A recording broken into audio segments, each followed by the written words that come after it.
Out the day. Let's move on to our panel of politicians now. Joining me today, the Trade Minister, Craig Emerson, who's also the Acting Foreign Minister with Bob Carr out of the country, and also the Shadow Environment Minister, Greg Hunt. Hello to both of you. Good morning. Let's start off on some of this criticism we've seen from European leaders about the sort of lecturing they're getting from people like our Prime Minister, Julia Gillard, in Mexico. Tony Abbott, the opposition leader, had something to say about this as well a little earlier today. He delivered a speech at a breakfast meeting here in Canberra. Just have a listen to some of this.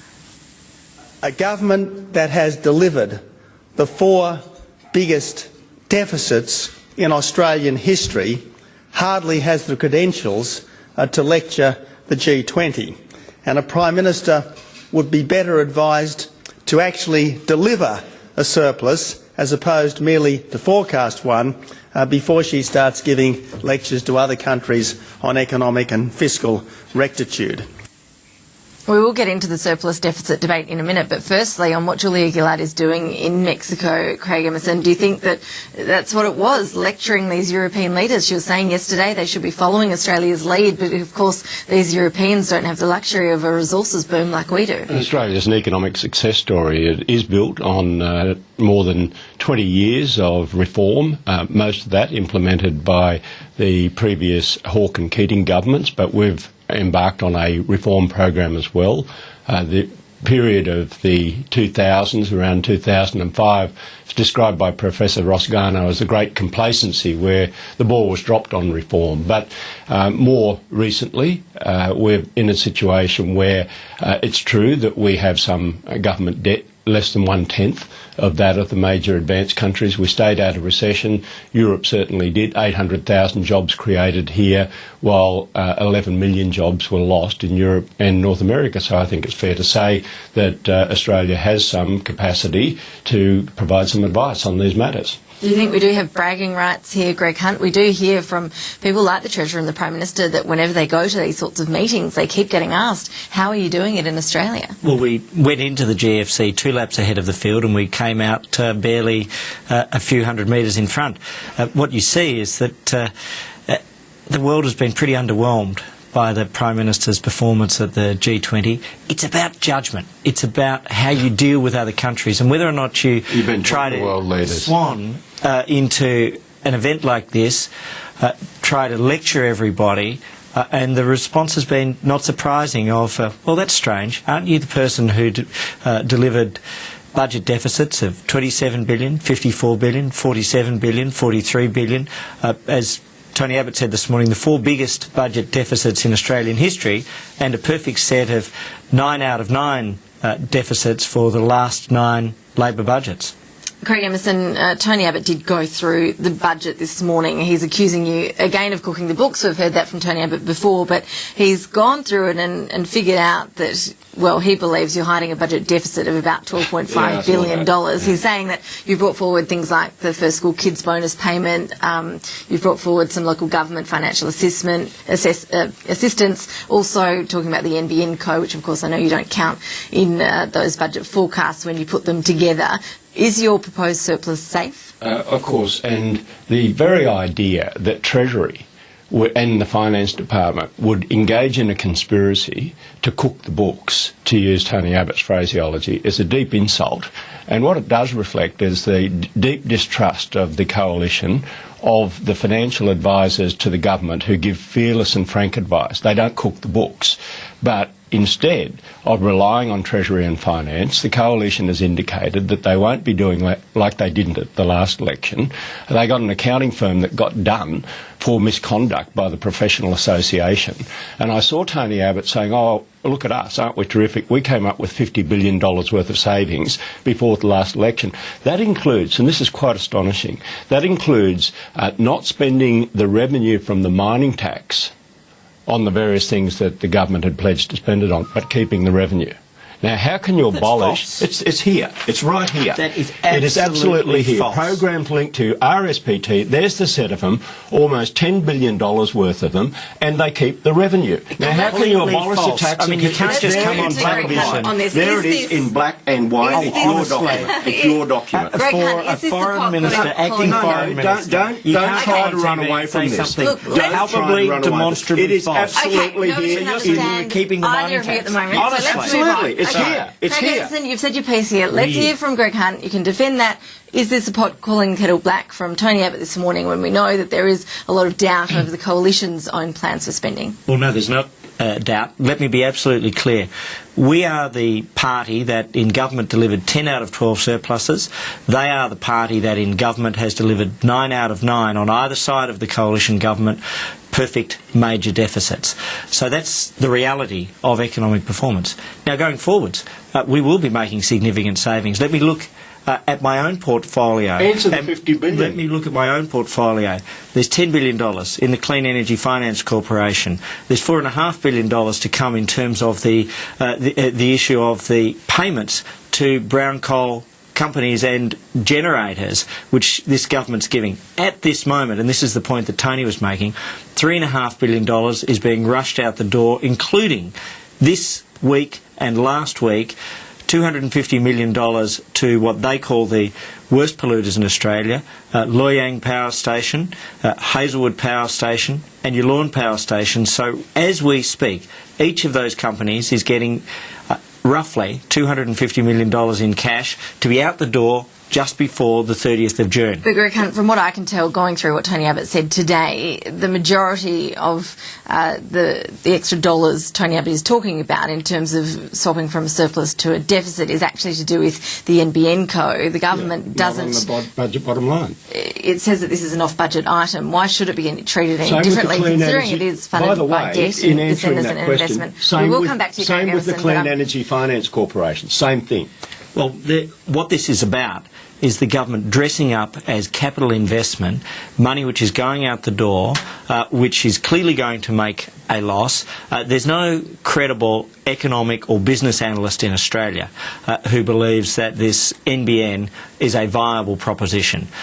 And what they're doing is they are throwing money out the door. The rest of the country is going to have to pay for it.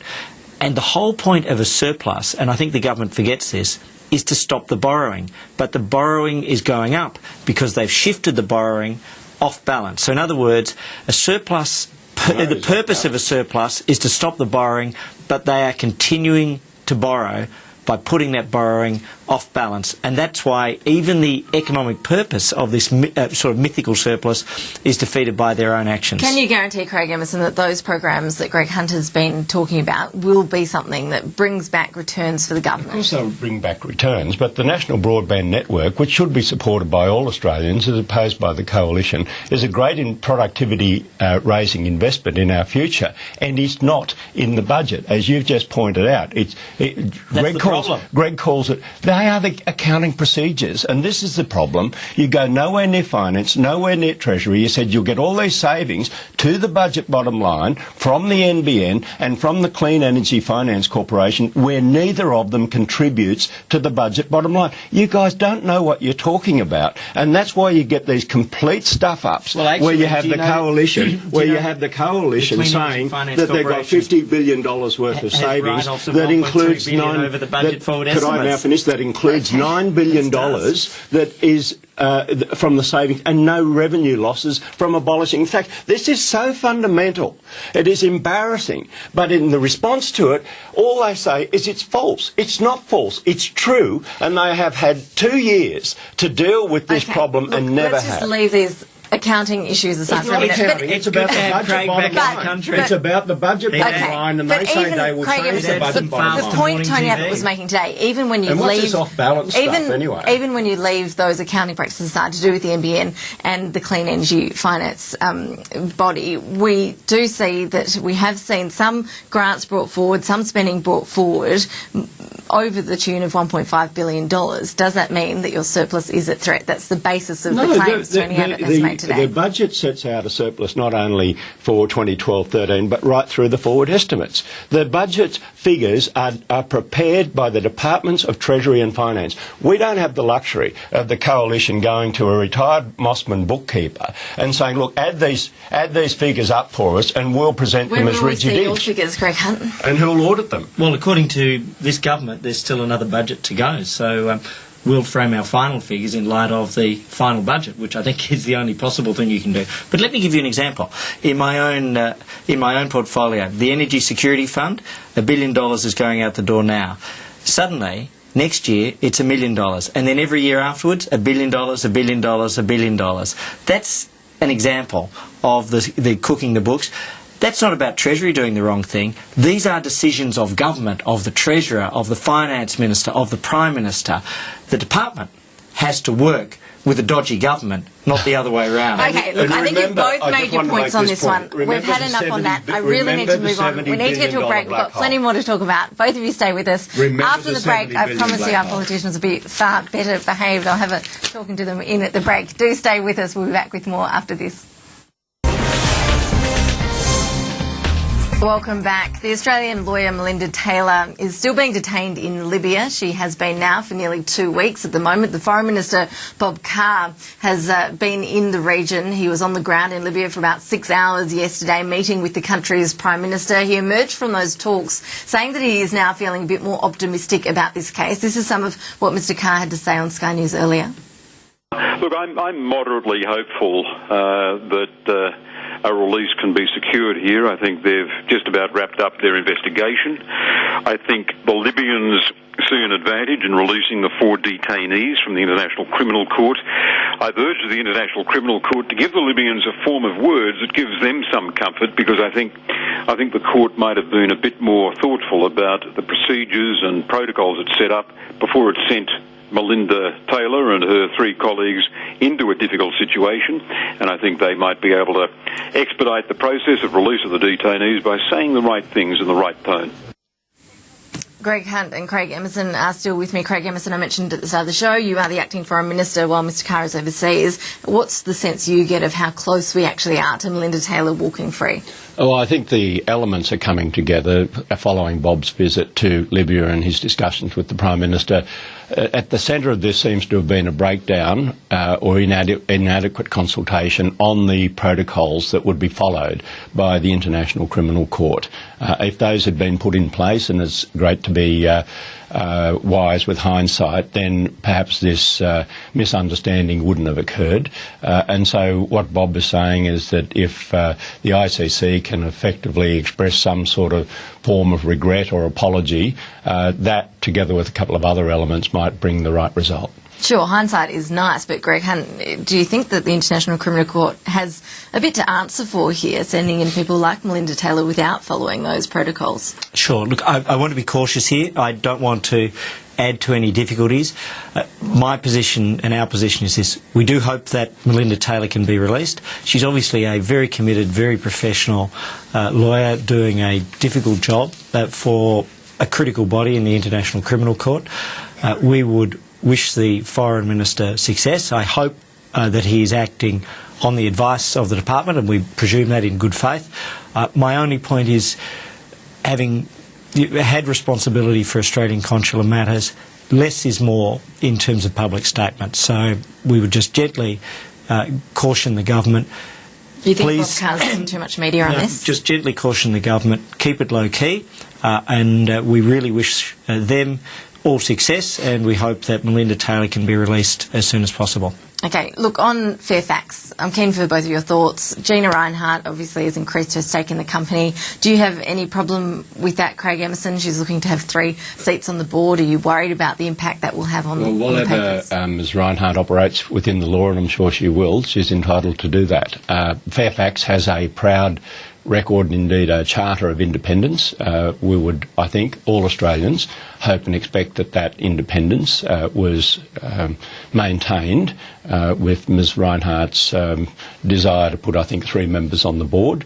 But that's something that would need to be sorted out by Fairfax and Ms Reinhardt, but I'm sure she's complying with the law, and so she's free to do as she wishes. But independence is important. What do you make of the changes we saw announced yesterday and what it means for the future of journalism in this country? Sure. The first thing is, of course, that there are 1,900 job losses. So these could be printers or journalists. They could be line editors, all sorts of people from right across the spectrum, and so many of them have families and children to take care of. So that's the first concern. The second thing is that this is a difficult time for many different sectors of the economy, whether it's the manufacturing sector, whether it's other sectors, and so you have structural changes in media. Obviously, we think that it's a terrible time to be adding additional costs, whether it's in terms of the actual printed paper, whether it's the printing processes, whether from 2014 it's the distribution processes through a carbon tax. But it's this idea of right now you've got sectors that are under pressure, and adding more costs is probably not the right thing to be doing. I'm going to let both of you carry on that conversation in the corridor because we are out of time. We need to go on to the next This is absurd to blame the carbon bulletin. tax. It is absurd, and George Brandis did it, and you just did it now. Outrageous. Craig Emerson, Greg Hunt, thank you for your time on AM Agenda. We do appreciate it, and we'll be back with more news after this break.